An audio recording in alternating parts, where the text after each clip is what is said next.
ท่านด้วยกันนะคะท่านแรกนางถนมจิตถ้าอ่านผิดก็ขอกราบอภัยนะที่นี้ด้วยนะคะพี่ลารันค่ะคนที่สองนางลำพึงโสมธมนะคะคนที่สามนางหนูจรแสงต้าคนที่สี่นางหนูเรียนทองปัญญาท่านที่ห้านางลำพูนฝายละสารค่ะท่านที่หกนางสมปองคันธานนท์ค่ะท่านที่เจ็ดนางสุภาพรโลนสารท่านที่แปดนางบางออนกรุณาท่านที่เก้านางเสงี่ยมบุญยสิทธิ์ค่ะสำหรับคุณครูผู้ฝึกสอนนะคะพระอาจารย์สุธีธีรปัญโยค่ะ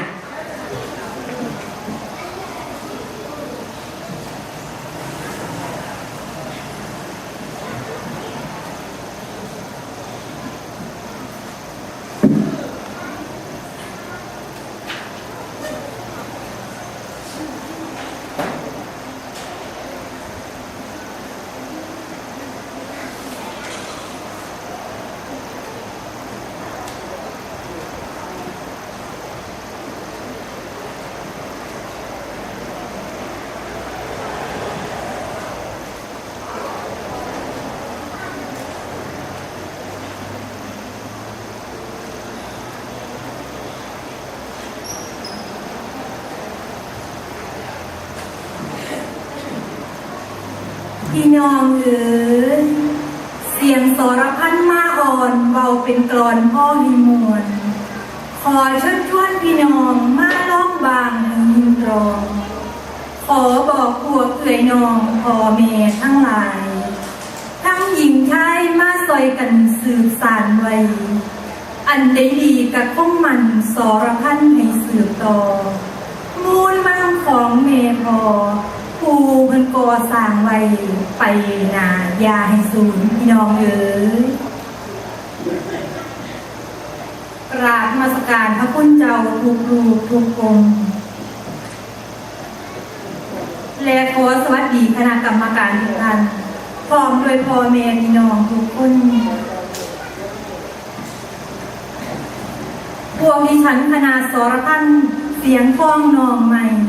มาจากตำบลโต๊ะหูอำเภอเดชอุดมสิได้มาขับร้องสรพันมือนีมีอยู่3 กลอนกลอนที่1มาลาบูชาคุณกลอนที่2สังฆทานวัดบานแค่กลอนที่3คือกลอนลาเชิญรับฟังได้แล้วค่ะ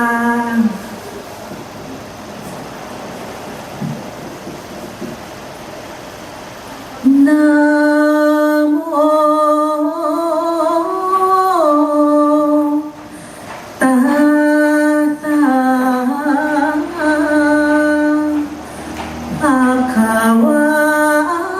โตอะระหะโต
ตั้งไว้เพื่อบูชาขอบูชาคุณพระพุทธผู้สูงสุดในโลกาภูสูงสุดในโลกาตรัสรู้พระสัมมาองค์พุทธาเป็นผู้นำขอบูชาคุณพระธรรมเป็นคำสอนของพระองค์เป็นคำสอนของพระองค์ให้มนุษย์ทั่วแดนโลกองค์เทวาได้ทำตามขอบูชาครั้งที่สามลาลืมตามคุณพระทรงตาลืมตามคุณพระทรงผู้ดำรงศาสนาให้ก้าวหน้าและถาวรปฏิบัติตามคำสอนถึงหาพันพระวาสถึงหาพันพระวาสโอวาทพระศาสดาให้ปาการเคารพเถิดโอวาทพระศาสดาให้ปาการเคารพเถิด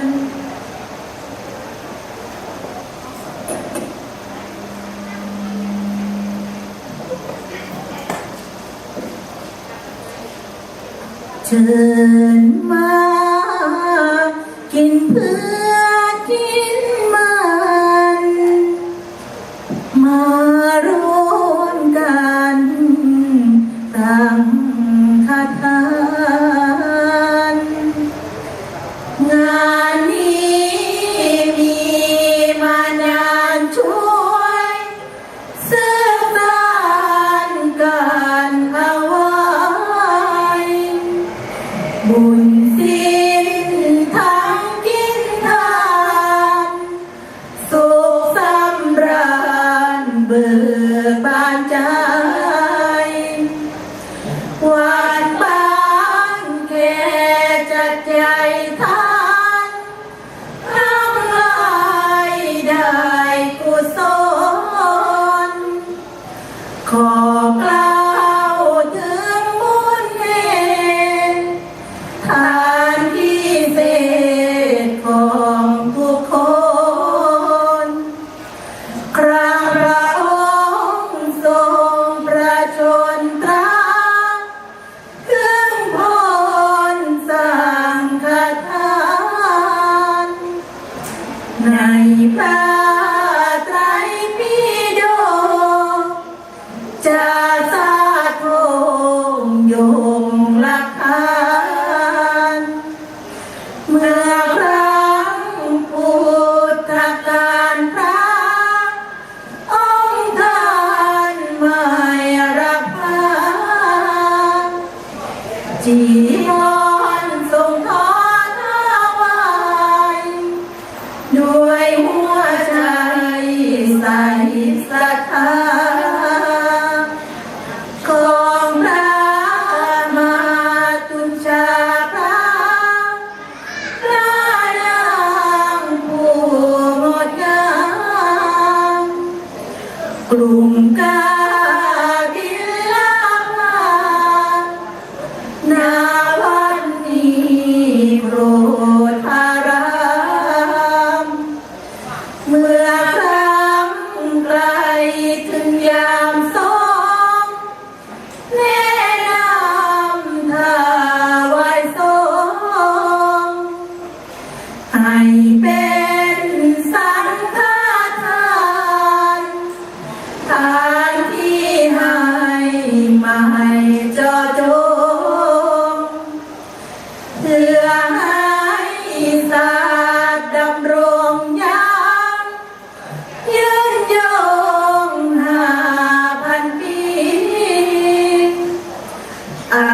ทรงงานมากมายท่านทั้งหลายต่างรู้ดีรวมถวายปัจจัยสี่นี้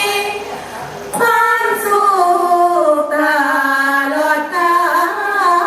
ลวันนี้วัดบ้านแคนท่านพ่อแม่มาทำทานขอให้ลูกทุกท่านจงสุขสันต์ลูกทุกคน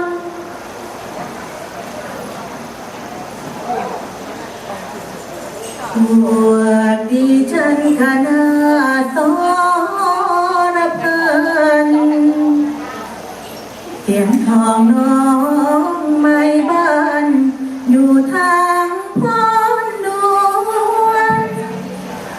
ตำบลตกปูอำเภอเดชอุดม เคยจำนั้นมาถึงการนับนากลับสู่เคหะเมื่อเวลาอันสมควรก็จะได้หวนขอลาคืนบ้านก่อนขอบพระคุณในไมตรีที่เชิญชวน ถึงจำนวนไม่สาลาตาลวยอาภัยให้ด้วยตั้งศรัทธามาตั้งคันทราบซึ้งน้ำใจหมู่คณะสารพันสามัคสมานรวมสืบสานประเพณีต่างมี12 ครอง14แต่โบราณกราบขอบพระคุณท่านคณะการท่านได้สร้างสรรค์อำนวยการในงานนี้ฟื้นฟูศักดิ์ศรีประเพณีสารพัน ขอกราบลาท่านคณะกรรมการพิจารณาตัดสินด้วยเที่ยงธรรมไม่มีเหลื่อมล้ำเลือกพวกพ้องน้องพี่ยกมือบายบายตอนสุดท้ายความลาพวกฉันได้มาร้องสารพันในวันนี้ เสียงดีบ่ดีอภัยเด้อทุกคน โอกาสมีคงได้พบกันใหม่ผู้อยู่มีใจท่านที่ไปให้มีโชคสามพระภัยสามพระโลกอย่าเบียดเบียนกายจงได้รับพรทั้งสี่จาตุราอายุวันนาทั้งสุขภาลาและงานสังฆทานวัดบ้านแคนจงมีสุขทุกท่านเพลินสุขกายใจแท้นี่ตัวกันทุกท่านเพลิน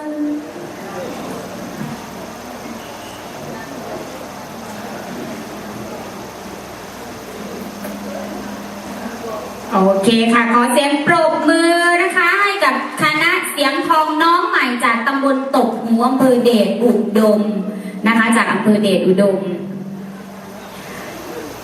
มาทุกปีเหมือนกันนะคะสำหรับคณะนี้นะคะทีมงานนี้